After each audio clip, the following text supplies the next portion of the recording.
Em 1998, duas equipes de cientistas rivais embarcaram em uma missão para medir a taxa de expansão do universo, utilizando a luz das galáxias mais distantes com a ajuda do telescópio Hubble.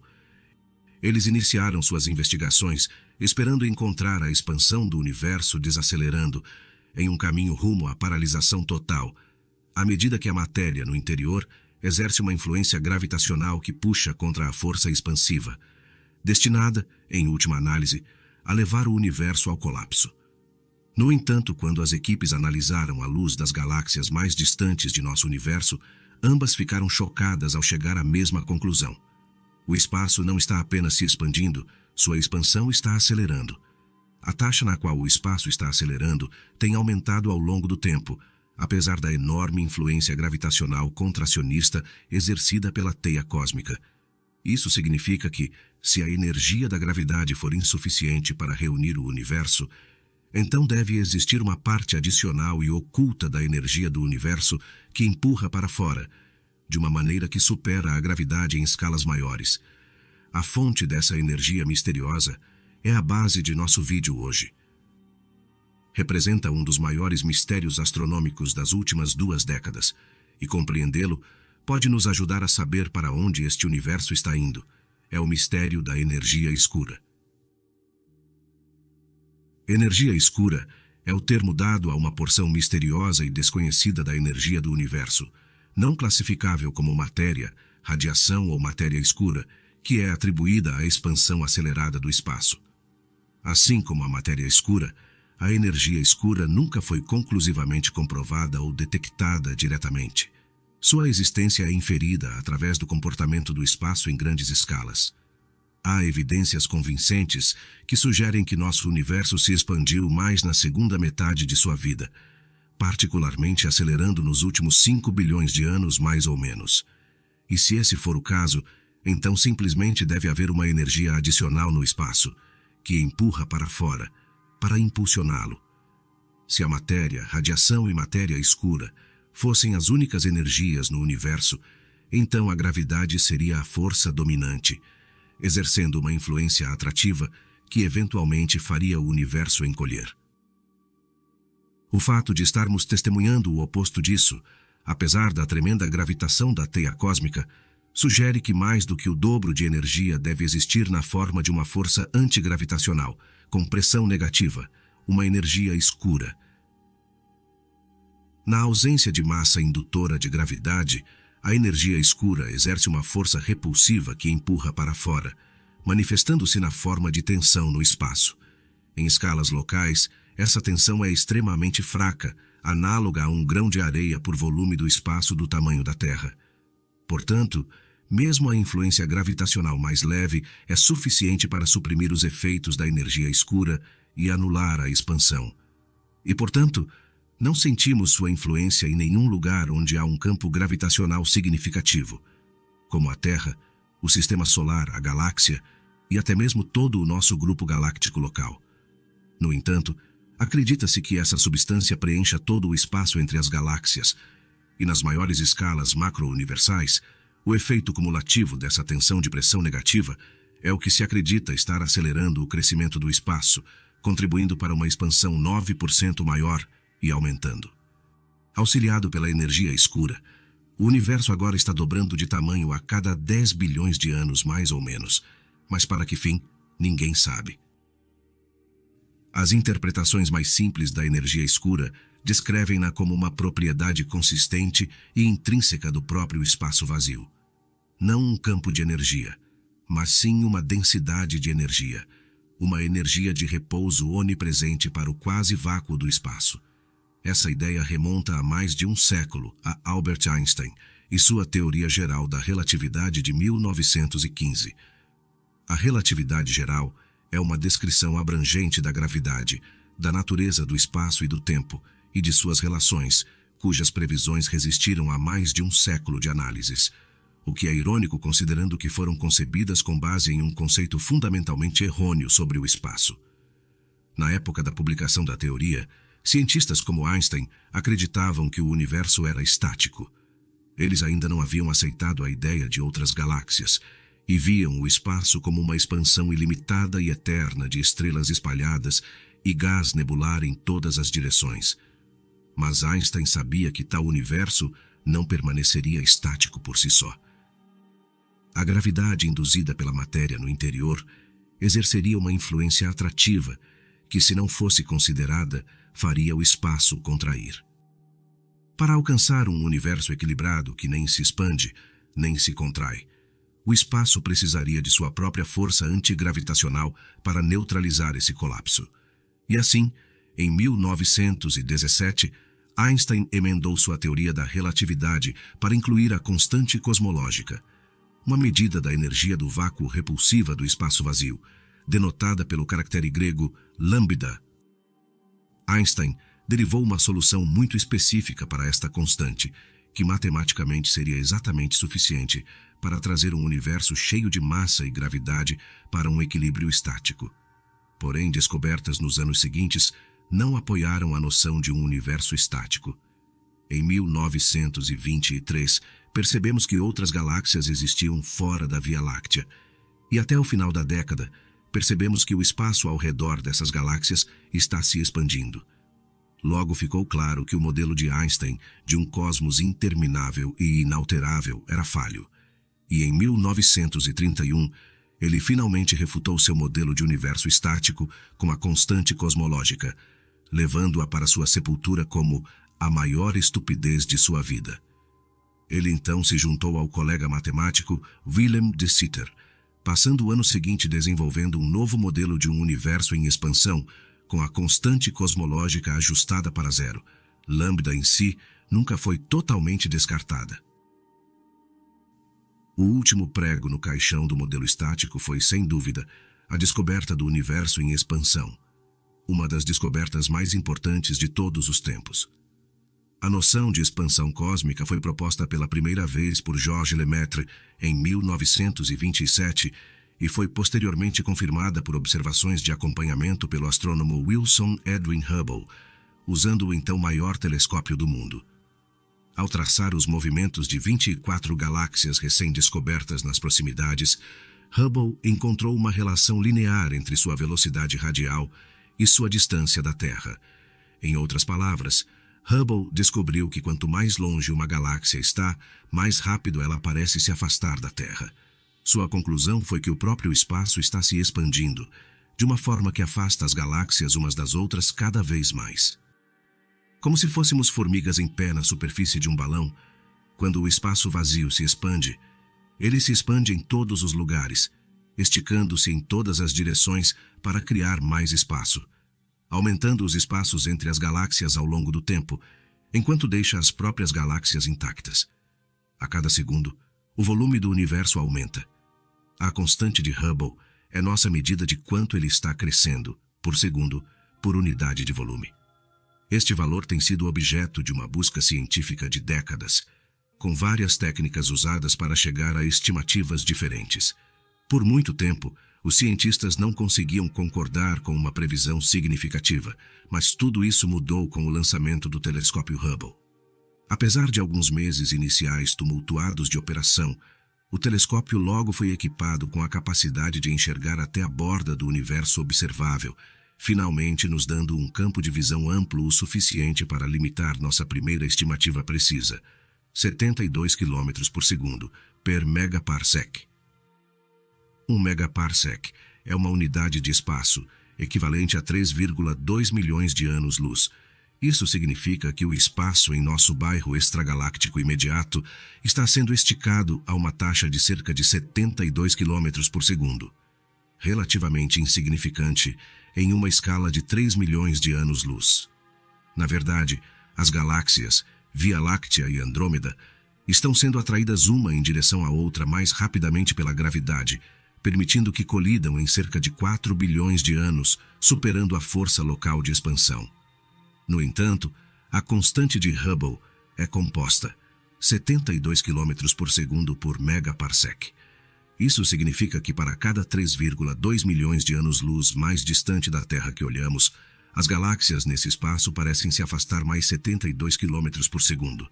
E assim, para aquelas galáxias distantes fora do grupo local, situadas dezenas de megaparsecs da Via Láctea, torna-se muito fácil acumular velocidades de recessão de milhares de quilômetros por segundo em relação à Terra, algumas tão rápidas que parecem estar se afastando mais rápido que a velocidade da luz. Embora isso não viole nenhuma lei da física, porque nada físico está se movendo tão rapidamente. A expansão do espaço tem um efeito distintivo na luz que viaja através dele, causando um desvio para o vermelho depois de uma jornada interestelar considerável. Isso ocorre porque a luz viaja em ondas, emitidas de forma onidirecional para o espaço a partir de uma fonte luminosa, e a frequência dos padrões de onda define o tipo e a intensidade da luz quando atinge a Terra. Mas à medida que essas ondas viajam por distâncias intergalácticas muito vastas, a expansão cumulativa do espaço através do qual estão viajando estica e separa ligeiramente esses padrões de onda, diminuindo sua energia de fótons e deslocando-os para o extremo de energia mais baixa do espectro eletromagnético. Para a luz visível, isso tem o efeito de torná-la avermelhada e mais fraca. Daí o termo desvio para o vermelho. Portanto, ao investigar o avermelhamento de objetos intergalácticos profundos, podemos determinar quanto o universo se expandiu desde que esses fótons foram emitidos pela primeira vez. E se fizermos isso para uma faixa suficientemente ampla de distâncias, usando um telescópio como o Hubble, podemos traçar a taxa de expansão ao longo do tempo.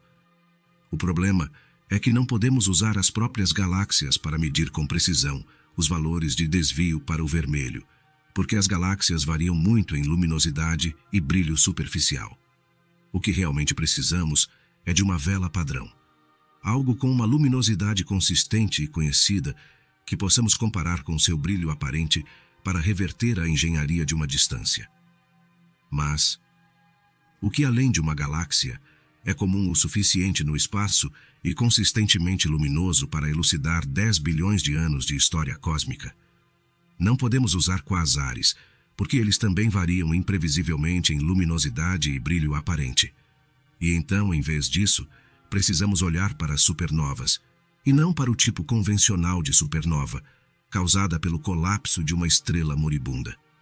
Essas explosões não são nem de longe luminosas o suficiente para brilhar pelas vastas distâncias universais de que precisamos, mas uma supernova do tipo 1A. As supernovas do tipo 1A são a classe mais brilhante de explosão estelar, ocorrendo em sistemas binários de estrelas com uma ou mais anãs brancas.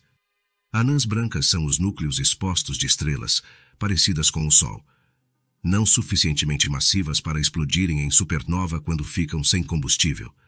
Em vez de explodir, estrelas menores simplesmente perdem suas camadas externas, revelando seu núcleo interno cristalizado no processo. Uma esfera do tamanho da Terra composta principalmente de carbono e oxigênio, mas não em quantidades suficientes para sustentar a fusão nuclear. Assim, as anãs brancas isoladas podem permanecer estáveis por quadrilhões de anos, nunca fundindo seu combustível interno. Entretanto, se uma anã branca existir em um sistema binário, onde ela tem um companheiro estelar gigante em estágio tardio que está injetando material, então a história não é tão simples. Nesse caso, parte do material ejectado pela estrela acompanhante será acrescido pela anã branca, aumentando sua massa no processo. Mas quanto mais pesada uma anã branca se torna, menos estável ela será, até atingir um limiar de massa mortal em que se torna a bomba nuclear final. Acima dessa massa crítica, conhecida como limite de Chandrasekhar, um processo termonuclear desenfreado se seguirá, reiniciando a fusão dentro da estrela anã, fazendo-a explodir na mais energética e incandescente forma de supernova que existe, criando um flash tão brilhante que pode ofuscar toda a sua galáxia hospedeira.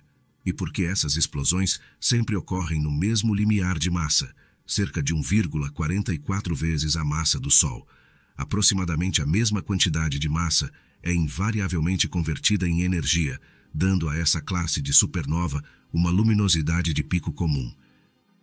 E como elas ocorrem em galáxias espalhadas por todo o universo, elas se tornam as velas padrão perfeitas para medir os valores de desvio para o vermelho. Com isso em mente, em 1998, essas duas equipes de cientistas que mencionamos no início, o Supernova Cosmology Project, liderado por Saul Perlmutter, e mais tarde, a High-Z Supernova Search Team, liderada por Brian Schmidt e Adam Rees, usaram supernovas do tipo 1A, distantes como velas padrão, para medir a taxa de expansão do universo. Como mencionamos, ambas as equipes inicialmente esperavam encontrar a taxa de expansão diminuindo, à medida que a autogravitação da teia cósmica se contrapõe à força de expansão. Este seria o comportamento esperado em um universo onde matéria, matéria escura e radiação são as únicas energias no espaço. E por um período entre 4 e 8 bilhões de anos após o Big Bang, a expansão do universo parecia de fato estar desacelerando conforme previsto. Contudo, quando as duas equipes olharam além do desvio para o vermelho 1, descobriram que as supernovas do tipo 1A mais profundas pareciam todas um pouco mais avermelhadas e mais fracas do que o esperado se o universo realmente estivesse desacelerando. Pelo contrário, parece que a expansão do universo acelerou nos últimos 5 bilhões de anos, afastando as supernovas do tipo 1A mais distantes da Terra. Ambas as equipes de busca de supernovas concluíram que a expansão do universo está acelerando, não desacelerando, e assim, a gravidade não deve ser a força predominante em escalas macro-universais. As equipes concordaram sobre a necessidade de um tipo adicional de energia repulsiva, de pressão negativa no espaço, para impulsionar essa aceleração. E dentro do mesmo ano, um artigo sobre o tema emitido pela High-Z Supernova Search Team invocou a constante cosmológica de Einstein, muito criticada, para descrever essa energia ausente, que rapidamente ficou conhecida como energia escura. De repente, o que Einstein morreu acreditando ser seu maior erro estava de volta à pauta. Essa revelação levou os cientistas a revisitar modelos antigos de cosmologia, em favor de novos que invocavam componentes energéticos adicionais. Muito antes disso, na década de 1980, os cientistas buscaram explicar como um Big Bang poderia ter levado à formação da teia cósmica em menos de 14 bilhões de anos, apenas com as energias da matéria, radiação e matéria escura. Eles descobriram que estruturas cosmológicas contendo 95% de matéria escura fria e 5% de matéria bariônica normal contribuíam para explicar como os aglomerados de galáxias poderiam ter se formado, mas não podiam explicar superaglomerados na escala que vemos hoje, e os problemas que assolavam os modelos de cosmologia originais de matéria escura fria só aumentaram na década de 90, com a descoberta de anisotropias da radiação cósmica de fundo micro-ondas. Vamos chamar de RCFM para facilitar. Isso levou os cientistas a repensar seus modelos do Big Bang e desenvolver várias novas parametrizações. Alguns desses frameworks, em particular Lambda-CDM, invocaram a constante cosmológica de Einstein como medida da densidade de energia do espaço, seja por razões teóricas ou por necessidade matemática. Mas foi apenas quando surgiu a necessidade de um tipo adicional de energia no espaço para explicar a aceleração cósmica que o Lambda-CDM ganhou popularidade, estabelecendo-se como o modelo padrão de astrofísica no início dos anos 2000. E hoje, este modelo constitui a ciência que ensinamos em salas de aula e auditórios. O modelo descreve a energia escura como responsável por pouco menos de 3/4 da densidade de energia do universo, com a matéria escura adicionando mais 23%, e o restante, o material que podemos observar, compõe os míseros 4% restantes. E à medida que a expansão do espaço diluiu outras densidades de energia, a presença constante da energia escura permitiu que ela ganhasse uma influência cada vez maior no comportamento do universo.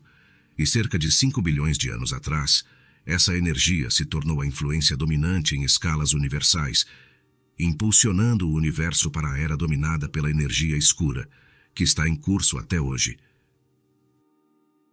Nas últimas 2 décadas, tentamos buscar sinais tanto de matéria escura quanto de energia escura, com pouco sucesso em ambos os esforços. Mas, enquanto existe uma infinidade de experimentos elaborados e sofisticados para detectar matéria escura, houve muito menos iniciativas dedicadas à energia escura. Assim como no caso da matéria escura, estamos limitados a detectar apenas evidências indiretas da existência da energia escura. A uma taxa de um grão de areia por volume do tamanho da Terra, ela se propaga de forma muito negligenciável em escalas locais para que qualquer instrumento possa observá-la diretamente. Infelizmente, só podemos inferir sua existência, seja a partir de observações ópticas do desvio para o vermelho ou a partir dos padrões na radiação de fundo cósmico.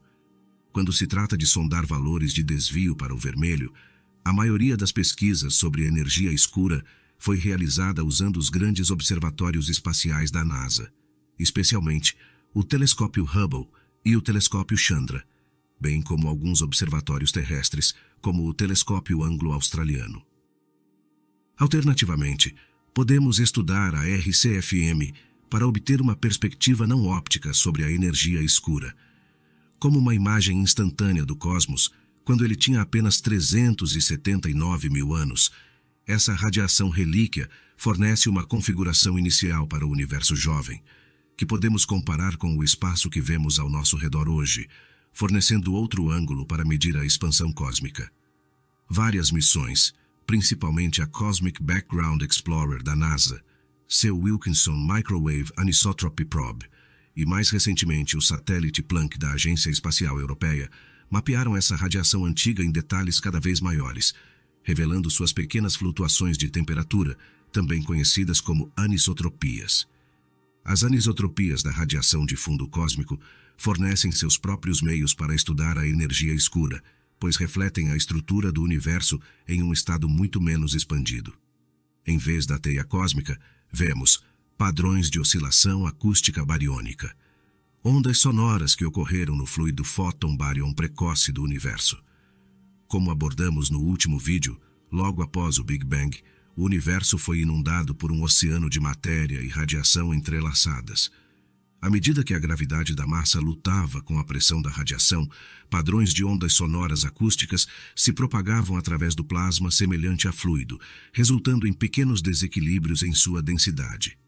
Então, quando esse plasma se condensou para formar átomos no momento em que a RCFM foi criado, sua distribuição imitou esses desequilíbrios, levando a áreas de massa aumentada que são refletidas nas áreas vermelhas e mais quentes do RCFM. Essas áreas quentes, onde os átomos foram concentrados por oscilações, evoluíram hoje para vastos aglomerados e filamentos de galáxias. Assim como uma supernova pode ser usada como uma vela padrão para medir a expansão, um padrão de onda acústica bariônica no RCFM pode ser usado como uma régua padrão, cujas dimensões podem ser comparadas ao seu aglomerado de galáxias correlacionado atual, permitindo-nos traçar sua expansão do ponto A, no RCFM, ao ponto B, no espaço. Isso nos permite mapear exatamente como o espaço em aglomerados de galáxias se expande, e quando combinados com nossas observações de desvio para o vermelho, eles nos permitem limitar de forma solta algumas das propriedades de expansão da energia escura. E na próxima década, vários novos observatórios inovadores entrarão em ação. O telescópio James Webb já está realizando missões visando estudar tanto a aceleração cósmica quanto a energia escura, tornando-se a ferramenta de escolha dos astrônomos para estudar os cantos mais distantes e deslocados para o vermelho do universo. No ano passado, a Agência Espacial Europeia lançou seu próprio observatório infravermelho de próxima geração, o Euclid, cujo objetivo é investigar os mistérios, tanto da matéria escura quanto da energia escura. E depois, mais tarde na década, possivelmente em 2027, a NASA lançará seu próprio explorador dedicado à escuridão, chamado em homenagem à mãe de Hubble, o telescópio Nancy Grace Roman, anteriormente WFIRST. Assim como o Euclid e o James Webb, o telescópio Roman vai olhar para os recessos mais profundos do universo infravermelho, realizando seus próprios estudos de aglomerados de galáxias, desvio para o vermelho e padrões de ondas bariônicas, visando nos aproximar de uma compreensão completa do fenômeno. O objetivo comum dessas missões é limitar um parâmetro específico para a energia escura, sua equação de estado, a razão entre sua pressão para fora e sua densidade para dentro, determinando a quantidade de influência que a energia escura exerce sobre o cosmos, representada pelo caractere grego minúsculo ômega. Como mencionamos, a energia escura tem pressão negativa, e assim os cientistas acreditam que esse valor seja menor que zero. mas exatamente quanto menos determinará como a energia escura se comporta a longo prazo, especificamente se sua densidade permanecerá constante ao longo do tempo ou se variará como função do tempo. E cada possibilidade implica uma natureza física diferente para o fenômeno. As interpretações mais simples da energia escura, incluindo aquela implementada pelo lambda CDM, consideram o valor de ômega exatamente -1. Nesse caso, a energia escura teria uma densidade de energia constante e inalterável, descritível pela constante cosmológica de Einstein. Se isso for verdadeiro, então pesa a favor da energia escura ser uma energia intrínseca de repouso do próprio espaço vazio. Não uma força variável como a gravidade, mas sim uma taxa básica de energia para o quase vácuo do espaço. Mas para entender como o espaço vazio pode ter energia, precisamos nos aventurar no confuso reino da física quântica. Em termos quânticos, até mesmo o espaço em um vácuo tem sua própria estrutura complexa, caracterizada e permeada por todos os campos quânticos que existem dentro dele, em seus estados de energia mais baixa. Mas mesmo no estado fundamental, esses campos ainda exibem flutuações chamadas de ponto zero, à medida que oscilam aleatoriamente entre energia mínima e nenhuma energia. Na prática, isso é pensado para ser causado por pequenos pares de partículas virtuais e antipartículas, que surgem e desaparecem em escalas muito pequenas e breves para serem observadas por nós. Esses emparelhamentos de partículas virtuais inevitavelmente se unem e se aniquilam instantaneamente, emitindo uma pequena quantidade de energia de ponto zero no processo. Essa energia se manifesta na forma de pressão externa, mas passa despercebida dentro das galáxias, pois é amortecida pela gravidade. Ainda assim, o efeito cumulativo dessas flutuações do vácuo ocorrendo dentro de todo o espaço vazio no universo é o que se pensa estar induzindo a expansão acelerada do universo. Isso é amplamente visto como a explicação mais convincente para a natureza da energia escura constante. No entanto, quando os cientistas tentaram testar essa teoria, somando as energias de repouso de todos os campos quânticos conhecidos no espaço, os resultados foram 100 ordens de magnitude maiores do que o necessário para impulsionar um período relativamente recente de aceleração mínima. Teoricamente, as flutuações do vácuo dariam origem a uma energia escura muito maior, resultando em uma expansão cósmica significativamente aumentada, distorcendo fundamentalmente nossa visão do universo circundante no processo. Essa discrepância gritante entre previsão e observação é conhecida como problema da constante cosmológica e permanece um dos mistérios mais inquietantes do lambda CDM. Porém, a questão muitas vezes é ignorada pelos cosmologistas padrão, pois a interpretação lambda da energia escura constante funciona bem o suficiente para explicar muitos de seus outros comportamentos observados. Além disso, estimativas independentes tanto do telescópio Chandra quanto do satélite Planck encontraram ômega muito próximo de -1, implicando uma densidade de energia constante. Mas mesmo uma pequena discrepância de cada lado da cerca de -1 exigiria uma explicação teórica diferente para a natureza da energia escura. Se o valor de ômega estiver ligeiramente acima de -1, mas abaixo de -1/3 negativo, como o valor de -0,99 derivado pelo telescópio Chandra, então isso significaria que a densidade de energia da energia escura diminui com o tempo, assim como as densidades de matéria e radiação, implicando que a energia escura pode ser uma nova força fundamental. Este ramo de teorias é geralmente conhecido como quintessência, do grego que significa quinto elemento. Eles descrevem a energia escura como uma quinta força fundamental, trabalhando independentemente da gravidade, eletromagnetismo e as forças nucleares. Esta força se manifesta como um campo quântico fraco e variável, com energia cinética e potencial, e sua proporção entre as duas determina se atrai ou repele. Ao contrário do lambda, as interpretações de quintessência descrevem a densidade da energia escura como dinâmica em função do tempo. O modelo de K-Essence, em particular, prevê que a densidade da quintessência esteja intimamente ligada à queda da densidade de radiação. Assim, cerca de 3 ou 4 bilhões de anos após o início da vida do universo, a densidade da radiação caiu abaixo de um limiar no qual o campo de quintessência associado começou a se comportar como energia escura, exercendo uma pressão externa que se opõe à gravidade, eventualmente se tornando suficientemente proeminente para impulsionar a aceleração cósmica tardia. Essa interpretação é considerada a principal desafiante da visão padronizada da energia escura cosmológica constante, oferecendo soluções para alguns dos problemas persistentes mencionados anteriormente, como o problema da constante cosmológica. Assim, existem modelos de quintessência matéria escura fria, ou QCDM, para rivalizar com o lambda CDM. Supondo que o valor de ômega da energia escura esteja ligeiramente acima de -1. As teorias que consideram este valor o outro lado da barreira abaixo de -1 são conhecidas como energia fantasma, porque supõem que a densidade da energia escura está aumentando ao longo do tempo, com mais energia entrando em existência de forma desproporcional ao fator de escala do universo. Embora essa natureza seja vista como a menos provável das três, ela teria implicações sísmicas no destino do universo se verdadeira, pois significaria que o espaço se tornaria tão cheio de energia escura que correria o risco de se despedaçar por completo.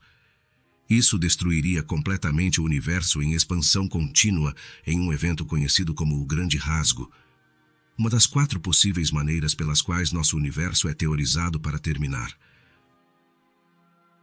O Grande Rasgo depende da existência de energia escura fantasma, cuja densidade aumenta ao longo do tempo, à medida que outras densidades de energia diminuem.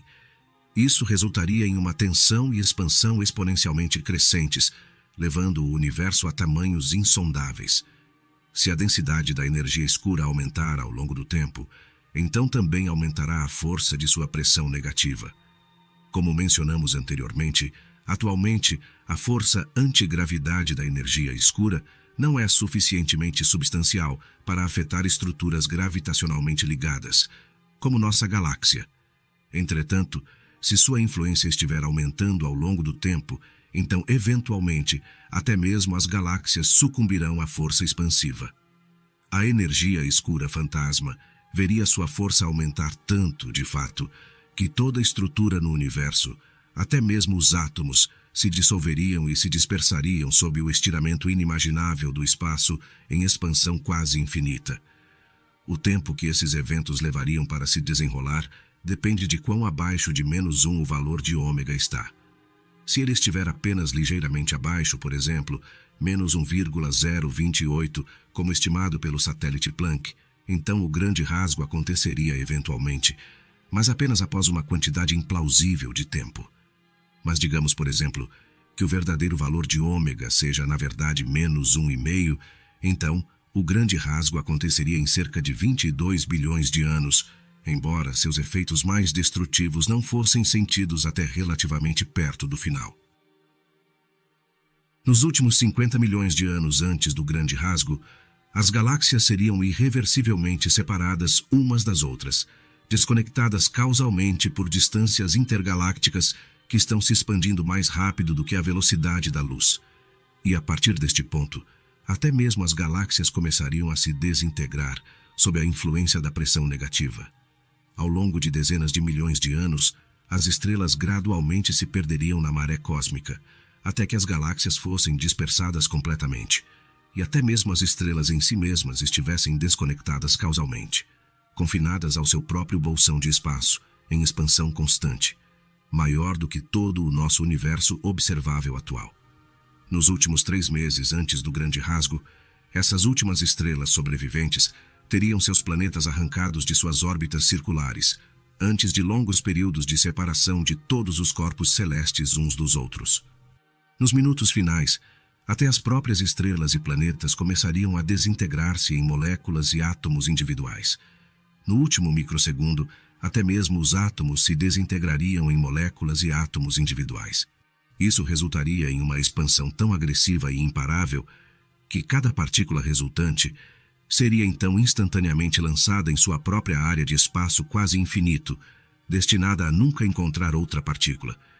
E então, no tempo zero, as distâncias entre essas partículas se tornariam infinitas, junto com a taxa de expansão, o espaço inflaria tanto que se rasgaria completamente, removendo todos os limites e restrições e transformando as distâncias em infinitas. O universo explodiria da existência como um balão estourado e o tempo deixaria de existir. E com isso, a história do universo dominado pela energia fantasma chegaria ao fim. Felizmente, a maioria dos cientistas discorda da noção de um grande rasgo, porque isso exigiria que a energia escura surgisse do nada, violando as leis da termodinâmica e os princípios da relatividade geral. E assim, acreditamos que o universo continuará a se expandir para sempre, nunca terminando explicitamente, mas se tornando homogêneo e sem vida, à medida que sua entropia atinge o máximo em um evento conhecido como morte térmica ou grande congelamento, um dos outros 4 caminhos para a obliteração universal. Não obstante, este final mais provável para o universo está previsto para ocorrer em cerca de 10 elevado a 100 anos. Enquanto isso, temos muito tempo para continuar o estudo da energia escura. Com vários experimentos de próxima geração a caminho, parece quase inevitável que, ao longo da próxima década, teremos uma ideia melhor de para onde nosso universo está indo.